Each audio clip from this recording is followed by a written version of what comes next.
Every single time I make a video talking about climbing in ranked, I always see someone talk about their teammates in the comments. Oh, I could climb if I had pro teammates. You don't know my struggle. I have to play with randoms. Easy for you to say do these things, you aren't playing with the randoms that I get.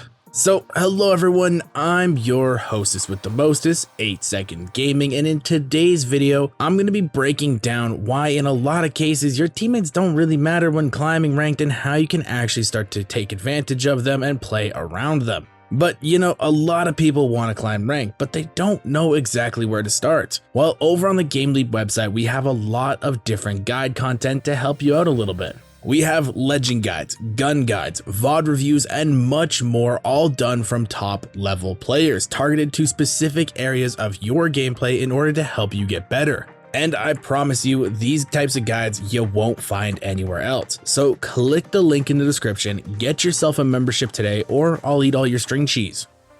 So now let's jump into the bad teammates, and to kick things off, let's start with the guys who never use their microphone. I get it, sometimes you want things to be a bit more clear in fights, and communication can make life a lot easier when climbing in ranked.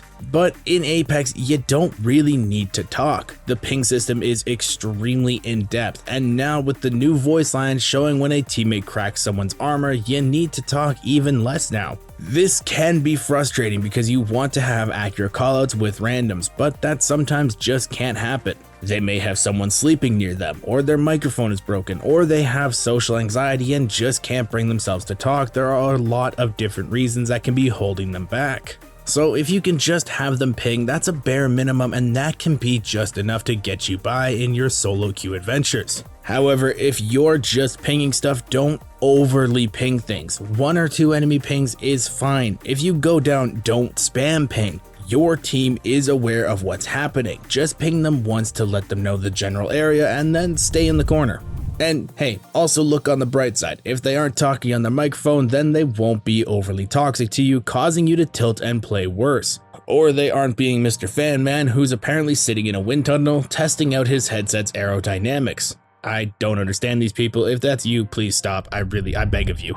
Now the next teammate you may have is the keyboard warrior. These are the people who don't actually say anything to you, they just type it out. They will go even as far as stopping mid-fight to type and yell at you. They want to feel big and in charge but can't bring themselves to speak on the microphone, probably because they're 12 and you'll hear their voice and then you won't be able to stop laughing. You want to know how to deal with these people?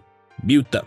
It's as easy as that. Mute them and be done with it. They aren't typing anything of usefulness anyway, so why pay attention to it? There is literally no point, and all it will do is have you being distracted reading a Shakespearean sonnet every 2 seconds because you didn't shoot the same guy as them.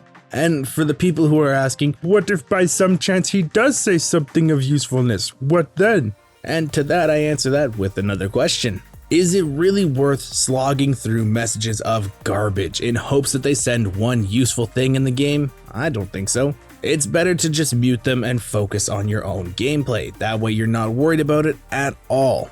Now let's start hopping into the really juicy ones. This is Mr. Marathon. This teammate is the one who's always running around head first into things and is never with the team. They run around, do their own thing, and usually get themselves into trouble because of it. Well, for these, try your best to keep up with them. It is a team game, and even if they don't want to be a team player, that doesn't have to stop you from being one.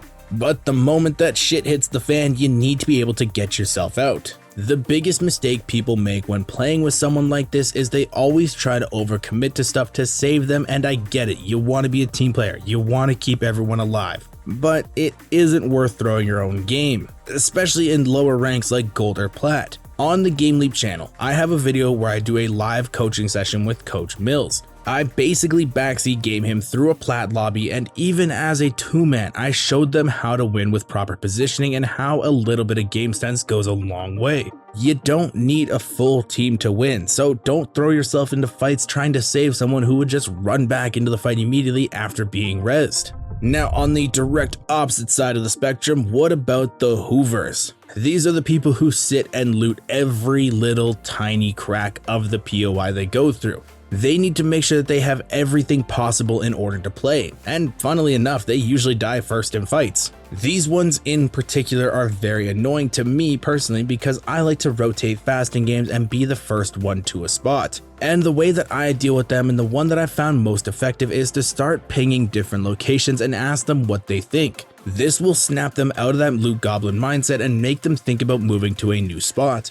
A new POI with shiny things to loot. They get so excited and we finally get on the move. So the best way to deal with these guys isn't to yell at them or just be annoyed, it's to snap them out of their mindset and give them something new to think about in order to get them moving.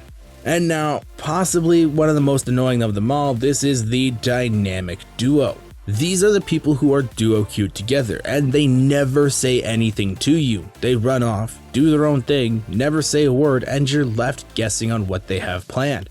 And in my solo queue adventures, I actually enjoyed these people on my team. And now some of you may be confused because you hate these players, but just think about it this way. Most of the time when you're solo queuing, you have to painstakingly figure out a plan with other people. 3 random people trying to come up with a plan that don't know each other's playstyles, it can be a little bit annoying. You're never on the same page and you can never really get a good thought out endgame goal. Well, with the duo queuers, even though they may not let you in on it, they typically have a plan in order. So all you have to do is just follow along and shoot your gun. Though a lot of people do get annoyed at this, it's honestly one of the best to have because it takes a lot of the guesswork out of Apex. You don't really have to think of a plan anymore, you just kind of follow along and do what they do.